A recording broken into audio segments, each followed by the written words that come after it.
Good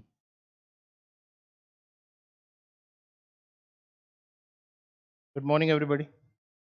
सभी को नमस्कार, राम राम, सत श्री अकाल। हम लास्ट क्लास में बात कर रहे थे नंबर सिस्टम, और हमने पहले प्राइम के बारे में पढ़ा, फिर रैशनल के बारे में पढ़ा, फिर इरेशनल के बारे में पढ़ा। और इरेशनल के अंदर हमने पढ़ा था नॉन टर्मिनेटिंग। ठीक है। और पीछे हम पढ़ चुके हैं नंबर सिस्टम में, अगर हम बात करें तो यूनिट या प्राइम फैक्टर्स के क्वेश्चंस की। आज हम बात करेंगे अर्थमेटिक प्रोग्रेशन की।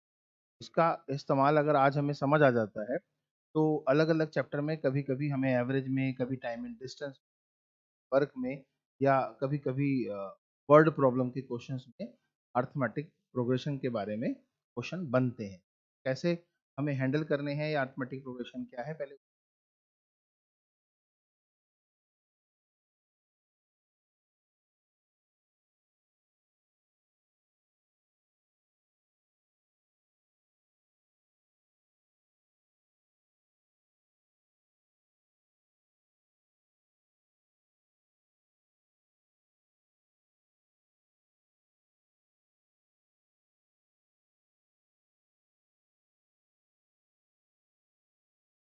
कि वैसे नंबर सिस्टम में हमने सीरीज के बारे में पढ़ा था, राइट और रॉन्ग। वो जो हम सीरीज पढ़ रहे थे स्टार्टिंग में, हमने नंबर सिस्टम किया तो वो whole number, even number, natural numbers, है ना, odd numbers, odd natural numbers, even natural numbers, odd natural consecutive numbers, है ना, द नेचुरल कॉन्सिक्यूटिव नंबर्स।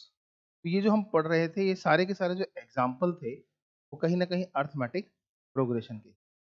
लेकिन इनके लिए हमने कोई ना कोई नाम जरूर डिसाइड कर रखा, जैसे होल नंबर, नेचुरल नंबर मैंने आपको बताया। बट जरूरी नहीं है कि हमारे पास जो अर्थमेटिक प्रोग्रेशन के जो क्वेश्चन है वो इसी पर ही बेस्ड है। के अलावा भी कुछ चीजें ऐसी हैं जो अर्थमेटिक से संबंधित हो सकती हैं। तो मैं आपको एक एग्जांपल के तौर पे बात करूं कि जब आप कोई ऑटो रिक्शे में बैठते हैं तो जैसे ही वो मीटर डाउन करता है तो पहले एकदम कोई ना कोई फिक्स अमाउंट आ जाता है, सपोज 25 रुपीज आ जाता है। अब आप ऑटो से उतरेंगे तो आपको 25 रुपये तो देने ही देने हैं, अगर वो ऑटो स्टार्ट होकर थोड़ी दूर भी चला गया तो। लेकिन आप थोड़ी देर बाद देखते हैं ऑटो में बैठे बैठे थोड़ी देर में वो मीटर चलना शुरू होता है, तो हर किलोमीटर के बाद उसके प्राइस बढ़ते रहते हैं। तो वो हर किलोमीटर पर एक फिक्स प्राइस बढ़ रहा है। फर्ज कर लेते हैं कि 12 रुपए हर किलोमीटर पे बढ़ रहे हैं, और 25 रुपए से शुरू हुआ, और वो 25 रुपए जो है वो पहले किलोमीटर के लिए फिक्स है। 1 किलोमीटर पे जाओगे तो 25 रुपए देने पड़ेंगे। ये जनरल सी जो हमारी लाइफ में, डेली लाइफ में देखने को मिलता है। इसके अंदर हमारे को अर्थमेटिक प्रोग्रेशन दिखाई दे सकती है। इसके अंदर हम ये समझ सकते हैं कि हमारा फेयर कितने किलोमीटर पे कितना होना चाहिए। तो पहले किलोमीटर का अगर 25 रुपए, और फिर उसके बाद हर किलोमीटर का अगर हम ये कहें कि 12 रुपए आएगा, और आपने 15 किलोमीटर का ट्रेवल किया है, तो आपको कितने पैसे पे करने पड़ेंगे, इट इज अ प्रॉब्लम। तो आपको पहले किलोमीटर में 25 है, और 2 किलोमीटर हो गए तो 25 प्लस 12 है, दैट मीन 37। और फिर अगर 3 किलोमीटर हो गए तो प्लस 12 है, 7 प्लस 12 यानी कि 49। फिर और अगर ऐसे ही हम आगे देखें तो 61 एंड सो ऑन। तो ये एक सीरीज बन जाएगी। इस सीरीज में नंबर ऑफ टर्म्स कितनी होंगी, जितने किलोमीटर आप ट्रेवल कर रहे हैं, दैट इज 15 किलोमीटर। तो 15 टर्म्स आपके पास हो जाएंगे। इन 15 टर्म्स का जो टोटल होगा वही आपको पेमेंट करना होगा। इस टोटल को निकालने के लिए जरूरत पड़ेगी अर्थमेटिक प्रोग्रेशन, क्योंकि यहाँ पे जो 12 प्लस 12 प्लस 12 हो रहा है वो एक कॉमन डिफरेंस है। यस और नो। तो कॉमन डिफरेंस से बनी हुई श्रृंखला को से हम सार्व अंतर से बनी हुई श्रृंखला बोलते हैं, the series of common difference considered as a arithmetic progression. Yes. हम जब प्रोग्रेशंस की बातें करते हैं तो यहाँ पर लगभग 3 तरह की प्रोग्रेशंस पर हम काम करते हैं। एक अर्थमेटिक प्रोग्रेशन, दूसरा ज्योमेट्रिकल प्रोग्रेशन, और तीसरा हार्मोनिक। यस और नो। तो हम सबसे पहले समझते हैं कि एपी को कैसे समझा जाए, इस एपी को कैसे देखें। तो जब हम अर्थमेटिक प्रोग्रेशन की बात करते हैं तो इसमें पहली टर्म कोई भी हो सकती है, कि कोई जरूरी नहीं है। तो मैंने एग्जांपल दिया है कि 25 रुपए ही फिक्स होगा, वो 25 नहीं, कुछ भी हो सकता है। यस और नो। और ये तो फेयर का लाइफ एग्जांपल है जिसमें पॉजिटिव से ही शुरू होता है, लेकिन कोई सीरीज नेगेटिव नंबर से भी शुरू हो सकती है। यानी कि उसमें जैसे मान लीजिए कंपनी लॉस में किसी ने खरीद ली, यस और नो। अब उसने लॉस में खरीदी तो वो माइनस में ही है सारा का सारा, लेकिन धीरे धीरे कंपनी ग्रो करेगी तो वो प्रॉफिट की तरफ भी जाती है। तो इसका मतलब है चीजें नेगेटिव से पॉजिटिव की तरफ भी जा सकते हैं, और या किसी ने चला चलाया काम लिया और उससे वो काम नहीं संभला और वो ऊपर से नीचे की तरफ आ गई। तो ये कोई फिक्स बात नहीं है कि ए की वैल्यू क्या होनी चाहिए, राइट। कोई भी इंटीजर, यस और नो, कोई भी रैशनल नंबर हो सकता है, कोई भी रियल नंबर हो सकता है, यस। तो ए के बाद हम इसे सबसे पहले बोलते हैं ये मेरी फर्स्ट टर्म है A1। इसके बाद कोई ना कोई टर्म एक और आएगी, दैट विल बी A2, फिर आएगी A3, फिर A4, और आगे भी इसी तरीके से जाएंगे, तो आपकी नंबर ऑफ टर्म्स जो होंगी वो AN तक चलेगी, यस और नो। अब समझना ये है कि A1 से A2 का रिलेशन क्या होना, ए की फॉर्म में। अगर हम इसको ए कंसीडर करें तो इसे ए भी कंसीडर कर सकते हैं, और सारी की सारी को ए भी कंसीडर कर सकते हैं। तो में कॉमन डिफरेंस क्या हुआ, कांस्टेंट हो गया, जीरो। यहाँ पे जो कॉमन डिफरेंस होगा जीरो होगा अगर सारी टर्म्स एक जैसी हो जाएंगी, और जब सारी टर्म्स एक जैसी हो जाएंगी तो फिर कॉमन डिफरेंस जीरो होने पर हमारी प्रॉब्लम ज्यादा नहीं बढ़ेगी। अगर ऐसी सिचुएशन आती है कि सारी terms up to nth term a ही हो रही हैं, तो ये नंबर ऑफ टर्म्स n है, इसका सम निकालना कोई मुश्किल काम नहीं है। अगर यहाँ पर आप n टर्म्स का सम निकालोगे तो n से सिर्फ आपको a को ही मल्टीप्लाई करना पड़ेगा, टोटल आ जाएगा। फिर 50 बार आप a लिख दो तो टोटल क्या होगा, 50 टाइम्स ऑफ a, यस और नो। तो इस सिचुएशन में आपको ज्यादा प्रॉब्लम नहीं होती, ये तो आप आमतौर पे करते आते हैं। जैसे अगर मैं जेब में से 500 के नोट निकालूं, खट खट खट खट खट खट करके जोड़ना गिनना शुरू करूं, तो मेरे को दिक्कत नहीं होती। मैं कितने नोट थे, 50 नोट थे, मैंने ऐसे गिने, 50 को किससे मल्टीप्लाई कर दूंगा, 500 से। कितने पैसे हैं वो सिंपल से क्लियर हो जाएंगे। That is also the simple example of arithmetic provision where the common difference is zero, right. लेकिन जब कॉमन डिफरेंस जीरो नहीं हो सकता, यहाँ पर हम क्या समझ रहे हैं, अगर ये सिचुएशन है तो डी की वैल्यू क्या है। अब ये डी की वैल्यू जीरो के अलावा नेगेटिव भी हो सकती है और पॉजिटिव भी हो सकती है। अगर ये डी की वैल्यू एक पॉजिटिव नंबर हो जाए तो वो ये वैल्यू इस वैल्यू से ज्यादा हो जाएगी। मीन्स अगर ये वैल्यू इस वैल्यू से ज्यादा है तो इसका सेंस ये है कि जो आपका जो डी है वो एक पॉजिटिव नंबर, यस। अब इससे आगे जाना है तो इससे और बड़ी वैल्यू क्या बन सकती है, ए में इसी टर्म में वही ऐड करना है जो इस टर्म में ऐड किया था। अगर इसके अंदर एक और डी डाल दोगे तो एक डी ऑलरेडी है, तो कितने डी हो जाएंगे बेटा, 2 डी हो जाएंगे, यानी कि ये इससे बड़ा है। तो जब डी को हमने पॉजिटिव कंसीडर कर लिया तो नेक्स्ट टर्म पिछली टर्म से बड़ी होगी, और वो कितनी कितनी बड़ी होगी, इक्वल टू डी, यस और नो। तो ये धीरे धीरे करके हमारी जो प्रोग्रेशन है, ए प्लस 3D, ए प्लस 4D। अब यही चीज चलते चलते हम देखेंगे कि हमारे पास जो लास्ट टर्म होगी वो इसके रेस्पेक्ट में देखें तो क्या होगा। जब A1 था तब D था ही नहीं, और जब A2 था तब D भी सिर्फ एक ही था, और जब हम A3 पर पहुंचे फिर वो 2 है। इसका मतलब क्या हो रहा है, जिस पर्टिकुलर टर्म के अंदर हम D देखना चाहते हैं, अगर वो टर्म 10वीं है तो D की वैल्यू 10 नहीं है, 9D है, यस। यानी कि अगर हम लास्ट टर्म की बात करें, यानी कि nth टर्म की बात करें, तो ये A प्लस ND नहीं हो सकता, ये ए प्लस एन डी नहीं हो सकता, इसमें एक डी कम है स्टार्टिंग का, तो इसमें से हम डी माइनस करते हैं। जब इसको डी माइनस करते हैं तो डी कॉमन निकल जाता है, जब डी कॉमन निकल जाता है तो ए प्लस अंदर रह जाता है एन माइनस वन, किया जाता है डी।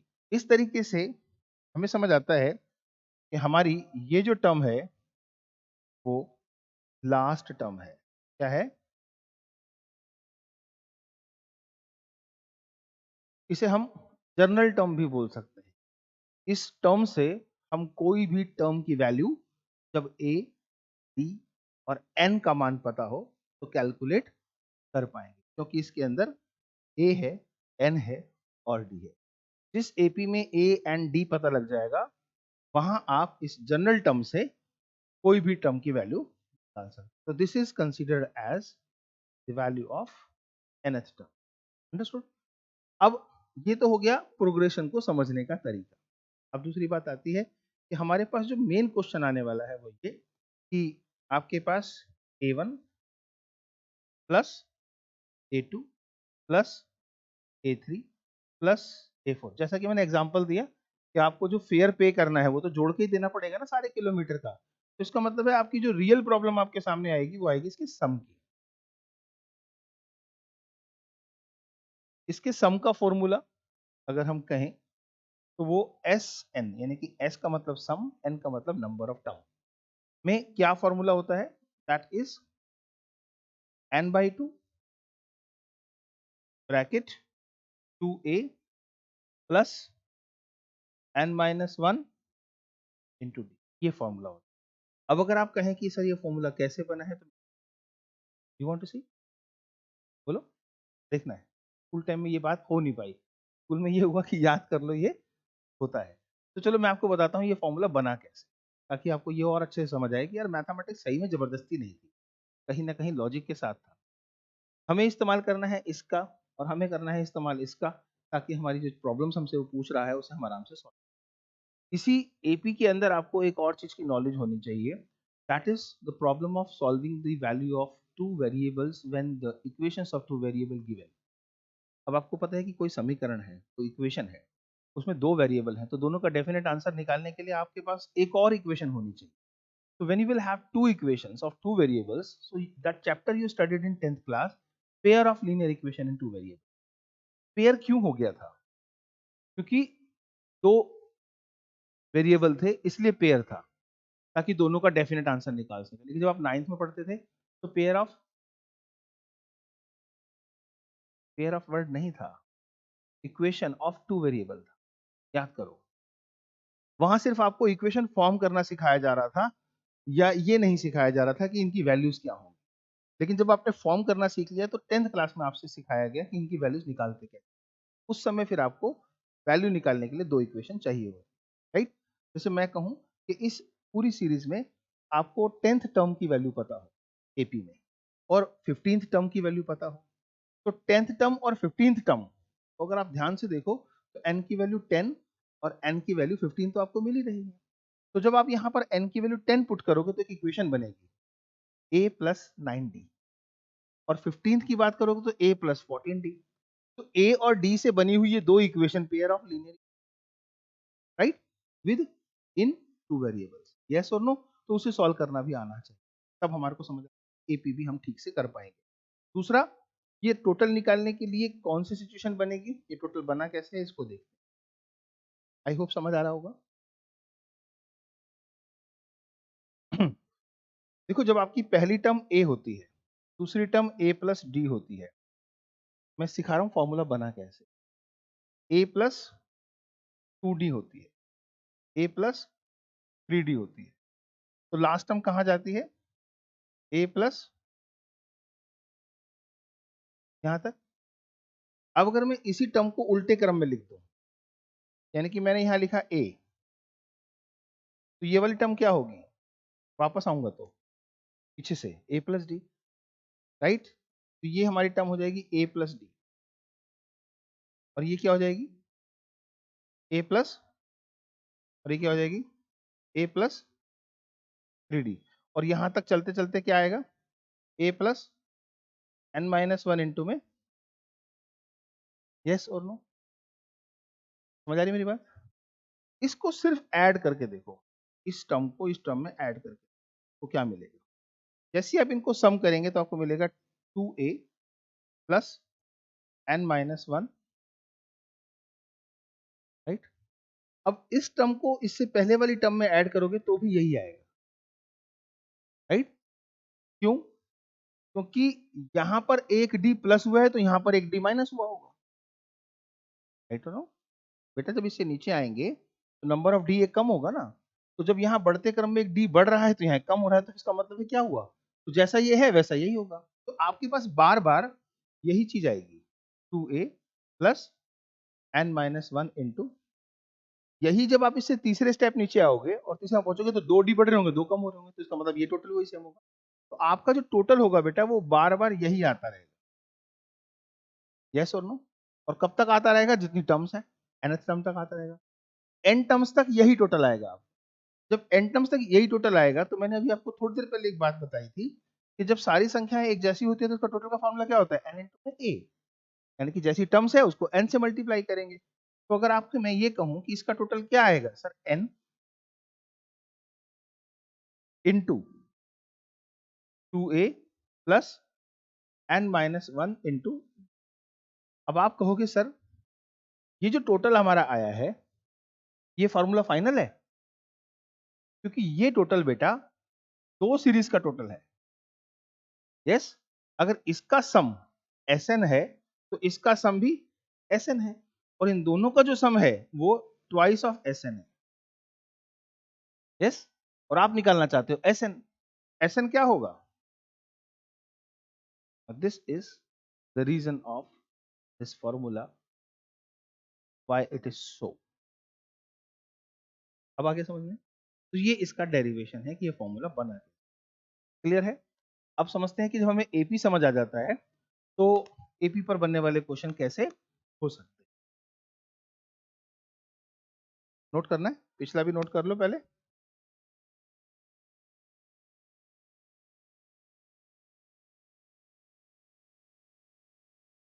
मैं आपको दावे से कह सकता हूँ कि अगर आप पूरा पूरा सिलेबस जैसे जैसे मैं आपको सिखा रहा हूँ एक एक चीज सीख जाते हैं और घर पे प्रैक्टिस करते हैं, एग्जाम में आपको यह फील ही नहीं हो सकता कि आपको बहुत कुछ नहीं, बस कंठस्थ होना चाहिए, याद रहना चाहिए, प्रैक्टिस करने के बाद आपको अच्छे से क्लियर होना चाहिए।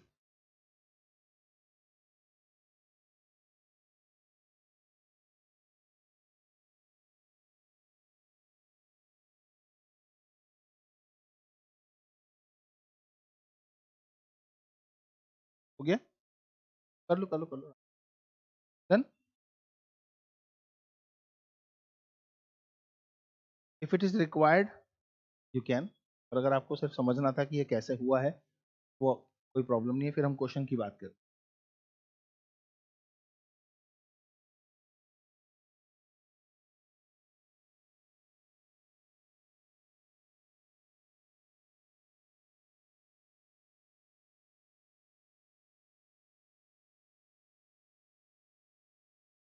All okay? चलो, अगर मैं आपसे कहूं कि मेरा एक जनरल सा क्वेश्चन है,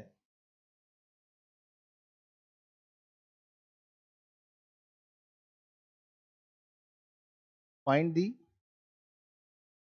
सम ऑफ फर्स्ट 10 नेचुरल नंबर्स,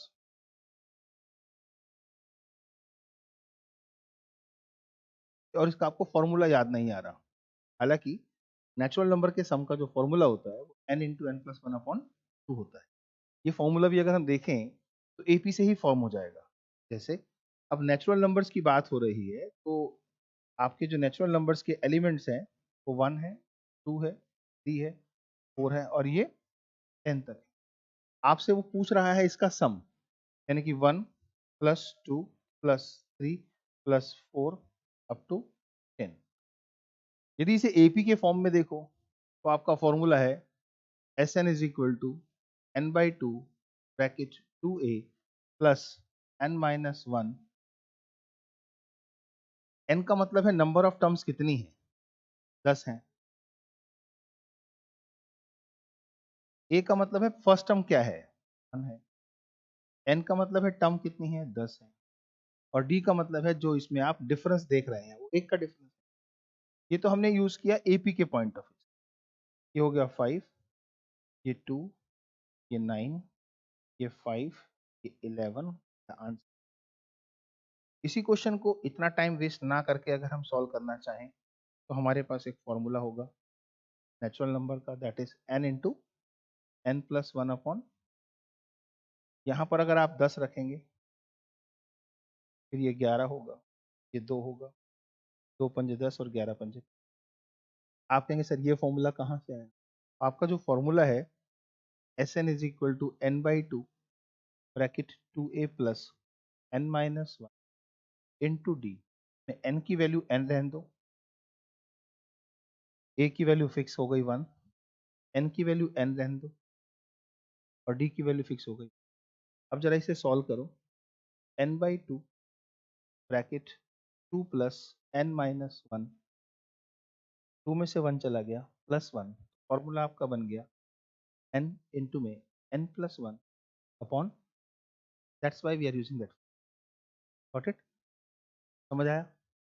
तो नेचुरल नंबर के सम का जो क्वेश्चन है वो आप एग्जाम में टाइम बचाने के पॉइंट ऑफ इस बेसिक से कर सकते। आप ये फॉर्मूला भी भूल जाएं, ये भी आपको समझ ना आ रहा हो, फिर भी आपको सम ऑफ द नेचुरल नंबर निकालना हो, और क्या कर लें? क्योंकि फॉर्मूला नहीं भूलेंगे तो हमारा अधिकार यूज नहीं होगा। स्टूडेंट है, बाई डिफॉल्ट आदत होती है फॉर्मूला भूल जाने की। तो आपको सम ही तो निकालना है, 1+2+3+4 अप टू 10। तो आपको एक और तरीका बताता हूँ। क्या करा करो, एन इंटू में एवरेज कर लिया करो। एवरेज ऑफ एपी इंटू में नंबर ऑफ टर्म्स।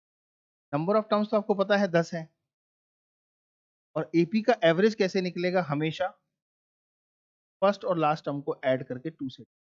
फॉर्मूला तो याद नहीं आ रहा, लेकिन ये याद तो आ गया कि कुछ तो ऐसी बातें हैं जो कॉन्सेप्ट वाइज हमें पता है। राइट और ये हमारा आंसर तब भी आ जाए।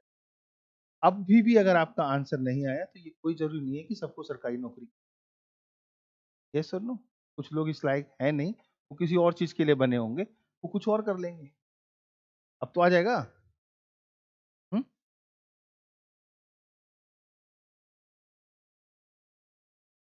अब फर्ज कर लीजिए कि हमारे पास सीधा क्वेश्चन आता है 48, 49, 50 और ये जा रहा है 152 तक।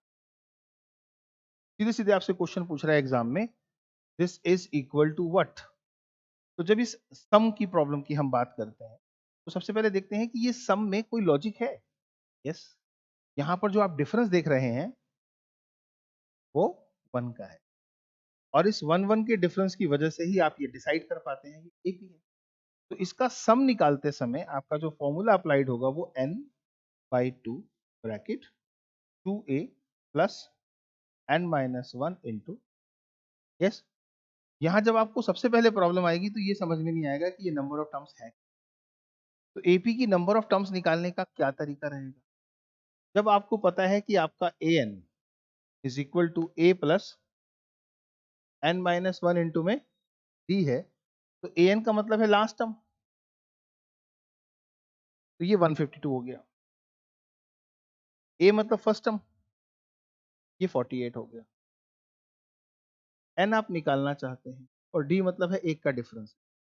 इससे सॉल्व करके भी आपको पता लग जाएगा कि n कितने हैं। इसमें से इसको माइनस करेंगे तो कितना होगा? 104। Yes, is equal to n minus, और n की वैल्यू कितनी हो गई? 10। अगर आपको ये बात इस फॉर्मूले से याद नहीं रखनी, एक और साधारण तरीका मैं आपको बता सकता हूँ कि यहाँ पर आपको जो n मैंने निकालना सिखाया वो जनरल टर्म से सीखा। लेकिन अगर आपको n निकालना है तो आप क्या करो? Last minus first upon c d plus 1। इस बेसिक से आप निकाल सकते हैं। हालांकि ये इसी से बना है, देखो लास्ट माइनस फर्स्ट हुआ है, इसमें से ही माइनस हुआ है ना? ठीक है, और फिर डिवाइड हुआ होगा डी से, फिर ये +1 भी हुआ होगा, वही सब कुछ है। बस ऐसे याद रखोगे, 152 minus 48 upon 1 plus 1 and that answer is. अब आपको देखना ये है कि n की वैल्यू आपने निकाल ली कि 105 है, 2 a की वैल्यू 48 है, n की वैल्यू 105 में से एक 104, d की वैल्यू तो है ही 1। यहाँ से अगर 2 कॉमन कर लो तो अंदर रह जाएगा 48, और यहाँ रह जाएगा, ये कैंसिल हो जाएगा और आंसर आएगा 105 इंटू 8 2 10, 5 4 9 और 1 10। यस और no? And your answer is 1050। ठीक है, क्लियर? अब ये सवाल ऐसे सॉल्व करने की बजाय और आसान हो सकता था। इसे और आसान करना चाहें तो आप देखिए नंबर ऑफ टर्म्स आपके पास कितना है? 105 है, और जब ये निकाल लिया तो ये करने की कोई जरूरत नहीं है। आप सीधे एवरेज निकाल सकते हो, पहली और आखिरी टर्म का एवरेज, इन दोनों को जोड़कर 2 से भाग करो, है ना? इन दोनों का जोड़ 200 आएगा और 2 से भाग करोगे तो 100 आ जाएगा, और जैसे ही वो 100 फटाफट आएगा आपका सम 10500 डायरेक्ट आ जाएगा। मीन्स ये करने की जरूरत नहीं है, ये करने की जरूरत नहीं है, अगर ये कर लिया तो भी जल्दी आंसर आ जाएगा। क्या करें, फर्स्ट प्लस लास्ट को ऐड करके 2 से डिवाइड करें, एवरेज निकाल लें, फिर last minus first upon common difference plus 1 करके नंबर ऑफ टर्म्स। ठीक है बेटा। हम्म? तो हम बेसिक से एपी पढ़ रहे हैं, एपी के बारे में जान रहे हैं, हम ये भी समझ रहे हैं कि एपी का जो कंसेप्ट है स्कूल टाइम में, 10th क्लास में, उसकी वजह से ही ये क्वेश्चन हमारे पास कंपटीशन के सिलेबस में है। तो पूछने वाला तो इसी तरीके से पूछ रहा है कि आप शायद इतना ही टाइम लगाओगे, बट आप कंपटीशन की प्रिपरेशन करते इसलिए हैं कि आपके पास कोई और लॉजिक देने के लिए है, यस और नो, जिससे आपका टाइम बच जाए। अंडरस्टूड है? तो हमने अभी जो दो क्वेश्चन करे वो नेचुरल नंबर और नेचुरल कॉन्सिक्यूटिव नंबर के, इन दोनों सवालों के अंदर मैंने आपको एक लॉजिक दिया, एवरेज इनटू में नंबर ऑफ टर्म्स सबसे फास्ट तरीका है। नेचुरल नंबर में ये जानने की जरूरत नहीं पड़ती है कि टर्म्स कितनी है, last number he number of terms होती है। लेकिन जब वही चीज नेचुरल कॉन्सिक्यूटिव होती है तो ये जानने की जरूरत पड़ती है कि टर्म्स कितनी। तो तरीके, एक, स्टार्टिंग में कितनी टर्म्स हैं, ध्यान से देखो, 47। यदि इसमें से 47 भी माइनस कर देते तो डायरेक्ट भी 105 टर्म्स आ जाते। यस और नो? बात समझ आ रही है? रोहन, क्लियर है? आर्यन, ठीक। तो हम अब एक प्रैक्टिकल क्वेश्चन जो मैंने आपको स्टार्टिंग में आज के टॉपिक से पहले बताया, वो ऑटो रिक्शे का क्या किराया होगा, राइट? तो एक जनरल क्वेश्चन है ये।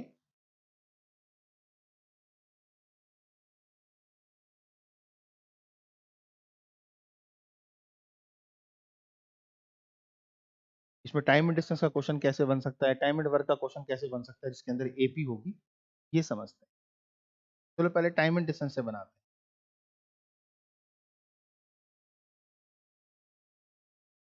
A person travelled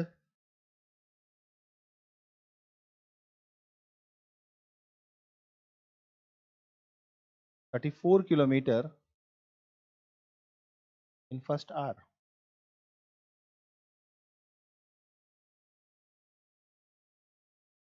of his journey.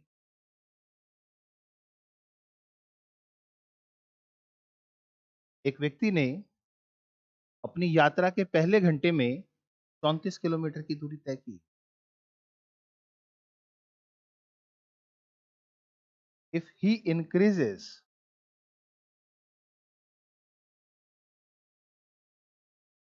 his speed by 2 kilometer per hour in every hour,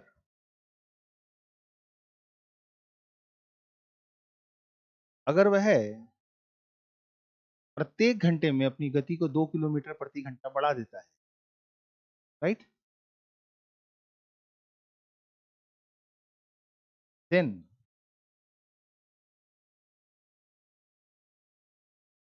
how much distance will he cover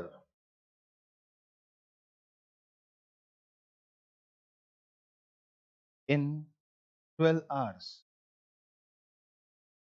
तो बताइए कि 12 घंटों में वह कितनी दूरी तय करेगा। अब 12 घंटों में वह कितनी दूरी तय करेगा, इस बात को निकालने के लिए हमें 12 घंटे मतलब 12 टर्म्स की बात करनी पड़ेगी। यदि क्वेश्चन के अंदर आप सीक्वेंस समझो उसके डिस्टेंस की, तो आप समझोगे उसका डिस्टेंस a1, a2, a3 और अप टू कहां तक गया होगा, 12 घंटे हैं, a12 तक। लॉजिकली फर्स्ट टर्म में उसने जो डिस्टेंस ट्रेवल किया है वो 34 है, और 2 किलोमीटर प्रति घंटा बढ़ाने के बाद वो 36 है, फिर वो 38 है। यस और नो?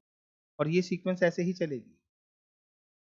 यहाँ पर आपकी n की वैल्यू 12 है, a की वैल्यू 34 है और d की वैल्यू 2 है।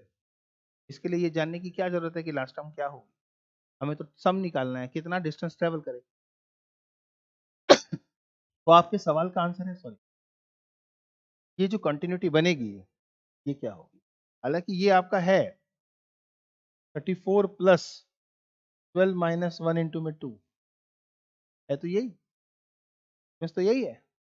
हमें इसका टोटल निकालना है। टोटल का फॉर्मूला क्या है, S n is equal to n by two bracket 2a plus n minus 1 into, got it? तो ये आपके 12 टर्म्स का टोटल दे देगा। ये 12 में से एक गया 11 और डी की वैल्यू 2, 2 कॉमन निकाल लेते, 34 प्लस ये आंसर आपका आ गया 34 और 11, राइट। दिस इज राइट और 540 किलोमीटर। तो अब ये सवाल टाइम एंड डिस्टेंस में बच्चा पढ़ रहा है ना, उसे तो टाइम एंड डिस्टेंस ही लग रहा है, लेकिन उस टाइम एंड डिस्टेंस के क्वेश्चन का सोल्यूशन निकालने के लिए काम क्या कर रही है? जिसको अर्थमेटिक प्रोग्रेशन नहीं आती होगी वो क्या करेगा? वो इंटेलिजेंट बिहेव करेगा उतना जितना उसको आता है। क्या? 30, 36, फिर 38 और ऐसे करके वो 12 टर्म्स बनाएगा और फिर उन्हें जोड़ने का कोई ना कोई जुगाड़ निकालेगा, राइट और नो? तो ये अगर क्वेश्चन को और इजी बनाना है, सॉल्यूशन इजी करना है, तो क्या करें आप डिसाइड करें कि आपकी फर्स्ट टर्म क्या हो सकती है। 34। लास्ट टर्म क्या होगी? लास्ट टर्म आप डायरेक्ट बना सकते हैं, 11 दूनी 22 प्लस 34, 11 दूनी 22 प्लस 34, तो 34 और 22 कितना होगा? 56। तो लास्ट टर्म आपकी हो जाएगी 56, तो यानी कि ये जो सीक्वेंस चलेगी वो 34 से लेकर 56 तक चलेगी, राइट। अगर आप इसमें नंबर ऑफ टर्म्स की बात करें वो तो आपको पता ही है, वो तो 12 ही है। आपको तो सिर्फ एक ही बात पता करनी है ना, what is the average? Average is what? बस लास्ट अपॉन 2। जैसे इनको जोड़ेंगे तो 5 3 8 9 यानी कि दिस आंसर इज 45। अब ये सारा तामझाम करने का मतलब है आपको नॉलेज बहुत है लेकिन आप टाइम तो नहीं बचा पाए। तो टाइम बचाने के लिए आपके पास अनदर कंसेप्ट है। यहाँ पे मैंने कौन सा टोटल का फॉर्मूला लगा दिया? एवरेज इनटू में नंबर ऑफ। तो यहाँ से आपका टाइम तुरंत बच गया। देखो आपने लिखा कितना है, ईमानदारी से बताओ, इतना लिखने का टाइम तो नहीं है ना। यहाँ आपने क्या लिखा? 1 2 3 4 5, 5 नंबर लिखे हैं आपने और आंसर आ गया। बट इसके पीछे थ्योरी आपको पता है क्या है? नंबर ऑफ टर्म्स 12 ही है। पहली और आखिरी टर्म पे काम करना पड़ा आपको, यस और नो? और जैसे इन दोनों को जोड़कर 2 से भाग किया तो एवरेज निकल गया। एवरेज इंटू में नंबर ऑफ टर्म्स से आपका आंसर आ गया। अंडरस्टूड है? तो ये टाइम एंड डिस्टेंस का क्वेश्चन जिसका संबंध अर्थमेटिक प्रोग्रेशन से था, उसकी ये कोई जबरदस्ती नहीं है कि आप ये सब चीजें जो स्कूल टाइम में करके आए हो उसी से इसका आंसर निकल सकता है। यहाँ पर आप इसका आंसर इस स्मार्ट तरीके से, अंडरस्टूड है?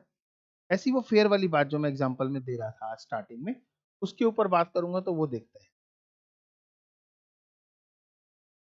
और डन? आ रहा है बेटा समझ? कमल जी समझ आ जाता तो थोड़ी थोड़ी स्माइल कर दिया करो, लगती कि तुम पढ़ रहे हो, बर्दाश्त नहीं कर रहे। रिएक्शन पता लग जाता है आप लोगों का कि हाँ भाई चीजें साफ क्लियर हो रही हैं।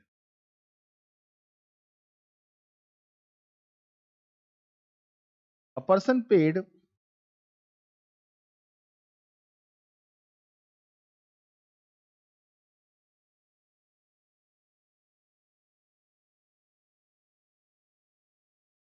₹25 for first kilometre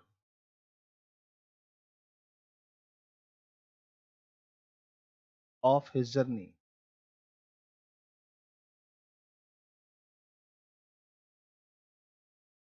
and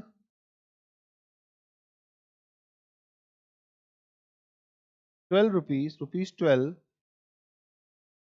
for every next kilometre. एक व्यक्ति ने अपनी यात्रा के पहले किलोमीटर के लिए ₹25 का भुगतान और यात्रा के प्रत्येक अगले किलोमीटर के लिए कितने रुपए का? ₹12 का भुगतान, right. If the length of his journey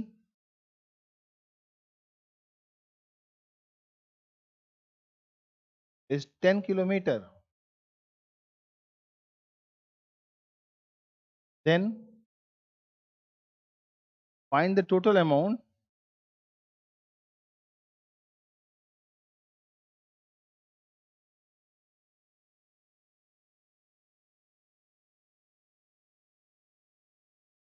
he paid.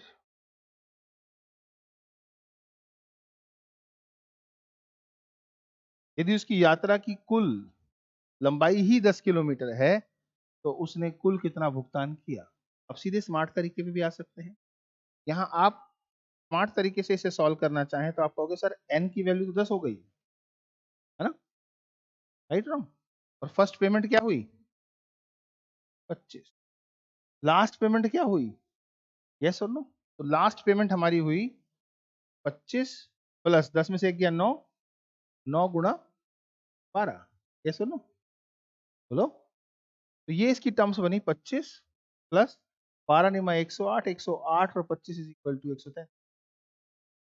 तो ये सीरीज बनी। ये नंबर ऑफ टर्म्स आपके पास है, आपको निकालना क्या है, एवरेज तो निकालना है। तो एवरेज निकालोगे तो क्या करोगे, इन दोनों को ऐड करोगे, 2 से डिवाइड करोगे, when you will get the sum of these two, that is, और एवरेज के लिए 2 से करो तो आपका जो फेयर आएगा टोटल, यस और नो, तो वो कितना आना चाहिए, जो उसमें पे करना है वो नंबर ऑफ टर्म 10, ये जो सम आना चाहिए, जो पेमेंट आनी चाहिए पेड, को काटने की बजाय को काटना चाहिए। Answer is he must pay 790 rupees. Okay,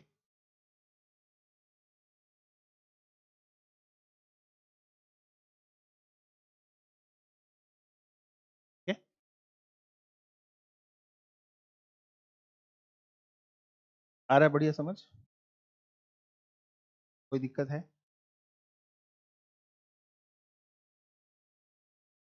इस पे एक क्वेश्चन टाइम एंड वर्क का पूछा गया था, बहुत जबरदस्त क्वेश्चन था, बहुत बढ़िया वाला क्वेश्चन के अंदर जो प्रॉब्लम थी वो 9th क्लास की क्वाड्रेटिक इक्वेशन की थी, जो एक्सरसाइज 2 के क्वेश्चन नंबर 5 में देखी थी आप, तो इतना तो नहीं याद, हमें देखा था बस कि मिडिल टर्म्स को स्प्लिट करना पड़ता था।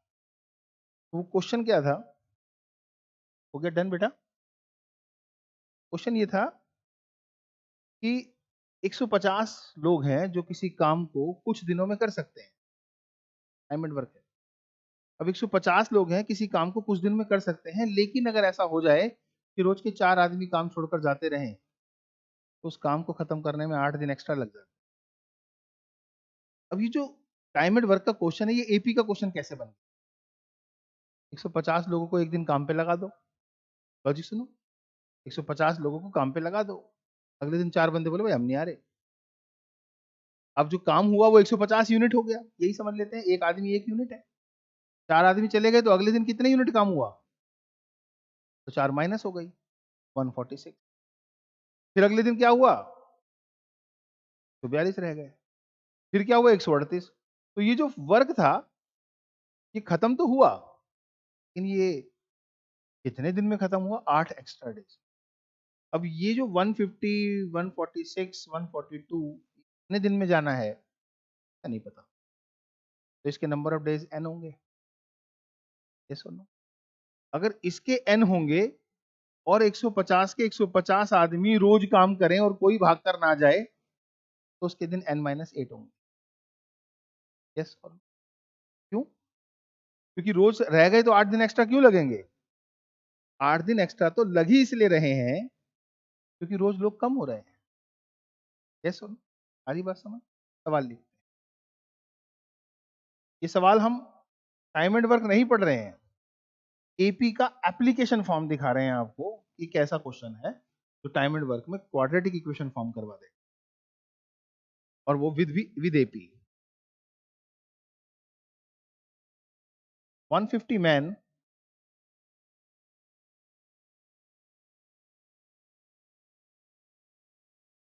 Can complete a job in certain number of days.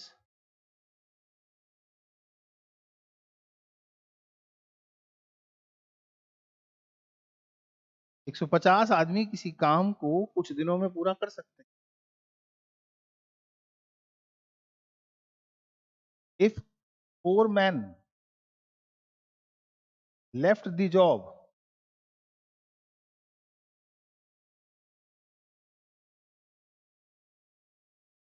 every day,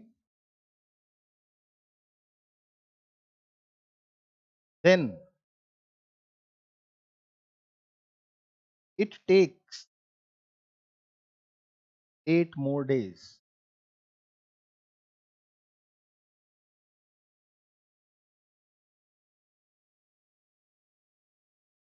यदि रोजाना 4 आदमी काम छोड़ दे तो इस काम को 8 अतिरिक्त दिनों में समाप्त कर पाते हैं. Find in how many days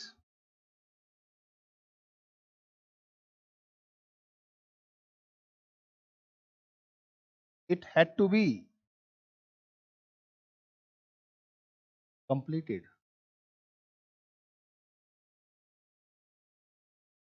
बताइए कि यह कार्य कितने दिनों में किया जाना चाहिए था. राइट और रॉन्ग. अब लॉजिक समझते हैं, थ्योरी समझेंगे तो आपको क्लियर हो जाएगा. वैसे आधी बात मैं आपको बता चुका हूं. जब ये सीरीज बन रही थी 150 प्लस 4 माइनस 146 प्लस 142 प्लस 138, तो ये सीक्वेंस इस तरीके से जा रही थी एंड टर्म तक. यस और नो. तो ये एंड डेज तक था, यानी कि पहला दिन, दूसरा दिन, तीसरा दिन, चौथा दिन, पांचवा. राइट.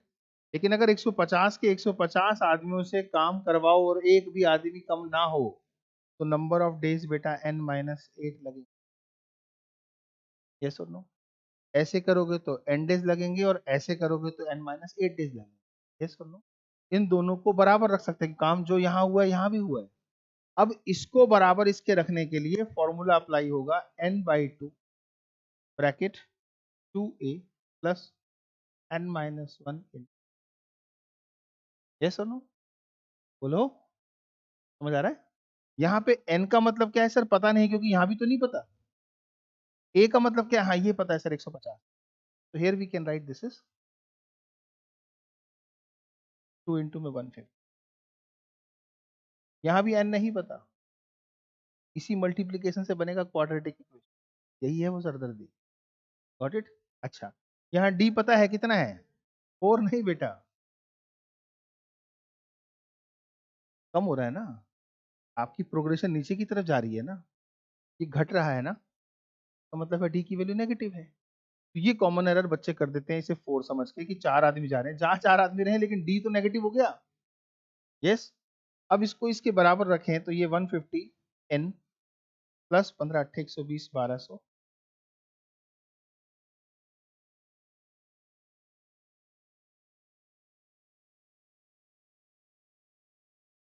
रेडी जी. अब इसे सॉल्व करने के लिए क्या बाहर निकालने, 2 अंदर रह गया 150.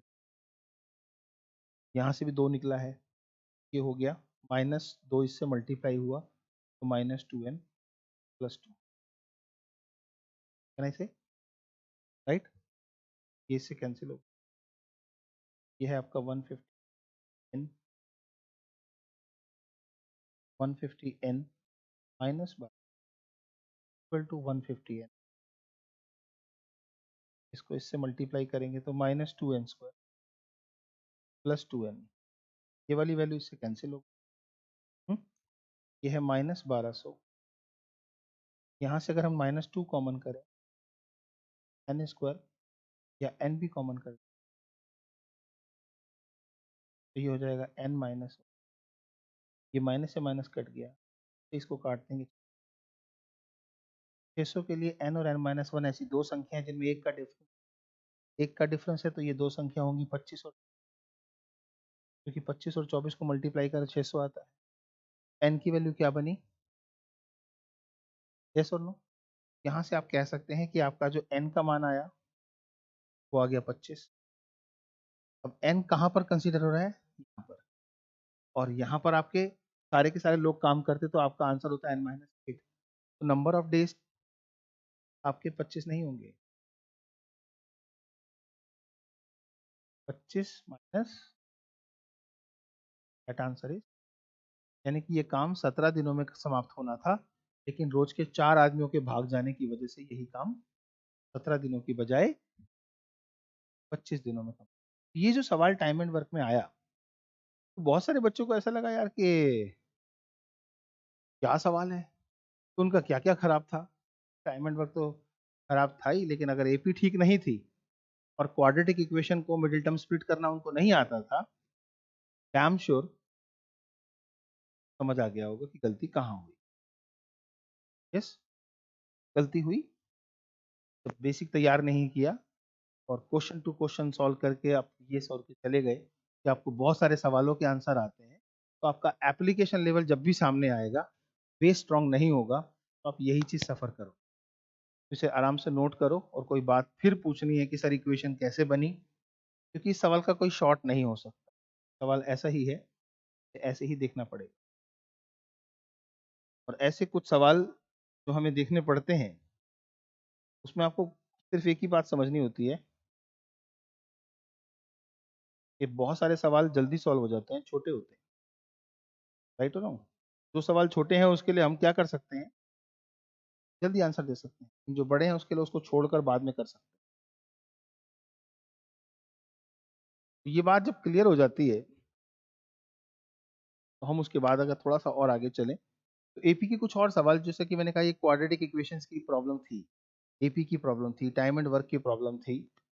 और अब आने वाले टाइम में एसएससी ने जब क्वेश्चन की संख्या 25 कर दी है, तो जाहिर सी बात है कि वो ऐसे क्वेश्चन को ही सिलेक्ट करेगा जिसमें बहुत सारे चैप्टर्स के रूल्स को वो यूज कर सके, यानी कि सिलेबस का मैक्सिमम पार्ट इस्तेमाल कर सके। इसमें टाइम एंड वर्क भी इस्तेमाल हुआ, क्वाड्रेटिक भी हुआ, एलजेब्रा भी इस्तेमाल हुआ, और साथ के साथ एपी भी इस्तेमाल। ठीक। अब pair of linear equation in two variable पर बनने वाला क्वेश्चन कैसे हो सकता है। जैसे आपसे कहे कि आपको ये पता है कि 10th और 15th टर्म आपको पता है, राइट, और फिर वो पूछ रहा है कि इसी एपी की 12 टर्म्स का टोटल निकालना है। मैं जो कह रहा हूं उसे समझना। ये कह रहा है कि मैं आपको देना चाह रहा हूं कि 10वीं और 15वीं टर्म की वैल्यू क्या है, लेकिन अगर 10वीं और 15वीं टर्म की वैल्यू आपको मैं दे रहा हूं, तो मुझे सिर्फ 12 टर्म का टोटल क्या होगा ये बताना है। ऐसा क्वेश्चन बनाए, तो उसके लिए उसको जब टर्म्स वो फाइनलाइज करेगा ना, तो उसे पता होना चाहिए कि वो क्या संख्या देगा। तो जब 10th टर्म दे रहा है सपोज, ठीक है, और वो कह रहा है 10th टर्म के लिए 10th टर्म 120 है, और जो 15वीं टर्म है 170 है। अब सीधे सीधे आपको समझना है कि वो पूछ क्या रहा है। वो पूछ रहा है 12 टर्म्स में सम, यानी कि A1 plus A2 plus A3, ये पूछ रहा है, इसे निकालना है और ये मालूम है। तो क्वेश्चन की लैंग्वेज क्या होगी? If the 10th and 15th term of an AP is 120 and 170, then find the sum of the first 12 terms of that AP। अब ये एपी एपी कर रहा है, तो एपी की नॉलेज होगी तभी तो क्वेश्चन में घुसोगे। तो ये जब आपके पास 10th टर्म आएगी, क्वेश्चन की लैंग्वेज लिख दूं मैं,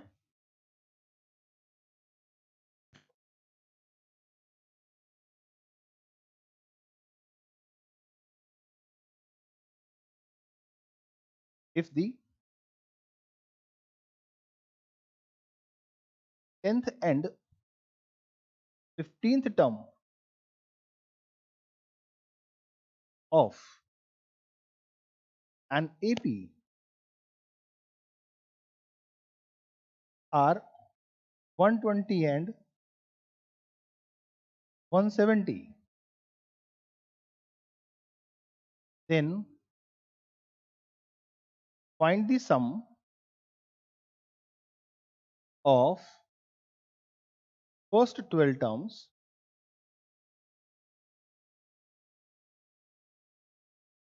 of that AP।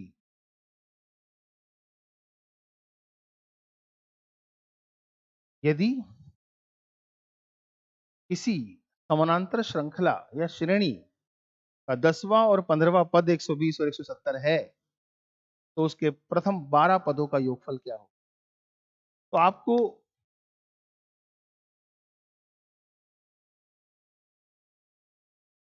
ऐसे सवाल को पढ़ने के बाद सबसे पहले याद आना चाहिए, this is the problem of pair of linear equation. तो A10 जो आपको 120 दिया हुआ है उसका अर्थ a plus 90 is equal to 120 होगा, और दूसरा a15 जो 170 दिया हुआ है उसका अर्थ a plus 14d is equal to 170। यहाँ इसे सॉल्व करते समय कैंसिल हो जाएगा। 14 में से 9 गया, 5d, और इसमें से ये माइनस किया तो हमारे पास आया माइनस, और d की वैल्यू हमारे पास आ गई, d की वैल्यू 10 आ गई, तो हम इसमें पुट कर दें a प्लस 9 इंटू में 10 इज इक्वल टू 120। a की वैल्यू आ गई, 120 में से 90 गया। अब आपको क्या पता करना है? सर a आपके पास है, n आपके पास है, d आपके पास है, तो आपको तो सम पता करना है ना। तो S n is equal to n by two bracket two a plus n minus one two d. ये 12 टर्म्स हैं, ए की वैल्यू 30, 12 में से 1 गया 11 है। That answer is 6। 30 दूनी 60 और 110 170, and this is 1020। अंडरस्टूड? ये क्लियर है? ए से कैंसिल हुआ, 14 में से 9 गया 5, ये गया 50, डी की वैल्यू 10। डी की वैल्यू को हमने इसमें पुट कर दिया बेटा। यहाँ जैसे डी की वैल्यू यहाँ पुट करी तो a plus 90 is equal to 120 हो, फिर a इज इक्वल टू 30 हो गया। अब a 30 है, n 12 है, d 10 है, कहाँ दिक्कत? यस और नो? तो इसके अंदर आपने फिर ये जो क्वेश्चन था आपके लिए इजी हो गया। कोई प्रॉब्लम बेटा? ठीक है, तो क्या मैं कह सकता हूँ आपको एपी समझ आई? एपी के बारे में अगर फ्यूचर में कोई क्वेश्चन आता है, मैं अभी और बहुत सारे क्वेश्चन बना सकता हूँ। एवरेज के टॉपिक में भी एपी का क्वेश्चन है, मैं उसको भी बना सकता हूँ। एक वो भी बना देता हूँ, फिर फाइनली यू अंडरस्टूड। डन?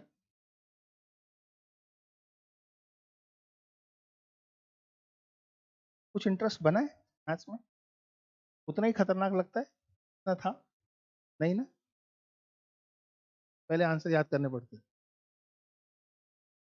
अब हो रहा है? अभी भी नहीं निकलते? कुछ कुछ improvement I?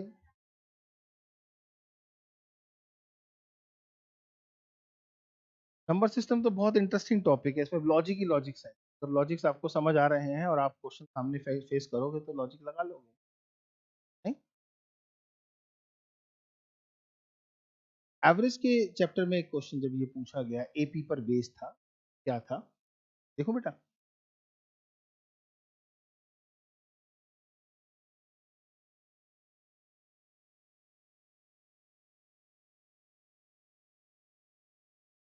Average distribution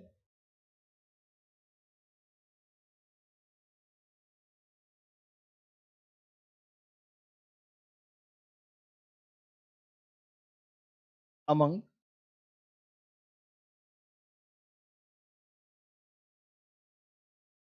11 students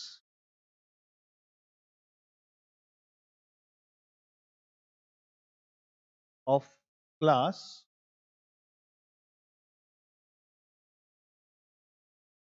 is rupees 120.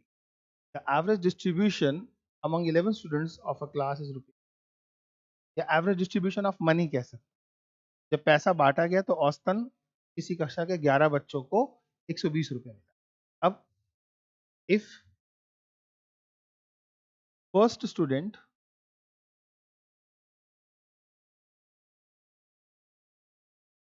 given rupees 10 more, second rupees 20 more, third rupees 30 more, and so on, then find the new average distribution.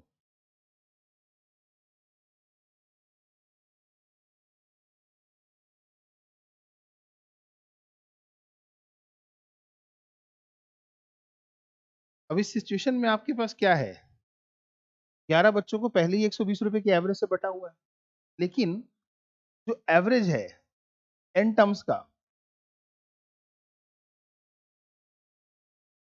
120 रुपए, उसकी जो न्यू एवरेज होगी वो डेफिनेटली 120 प्लस होगी। अब 120 प्लस में कितनी होनी चाहिए, अगर ये समझना है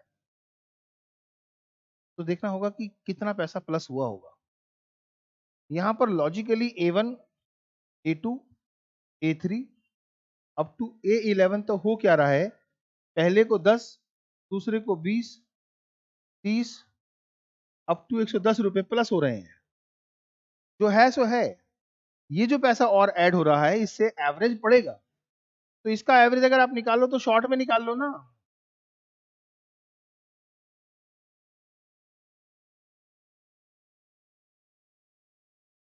भाई जितना पैसा पहले बढ़ गया बढ़ गया, अब जो और आके बढ़ रहा है उसका एवरेज क्या है, 60, तो आपका न्यू एवरेज हो जाएगा ये 60, एंड दैट आंसर इज।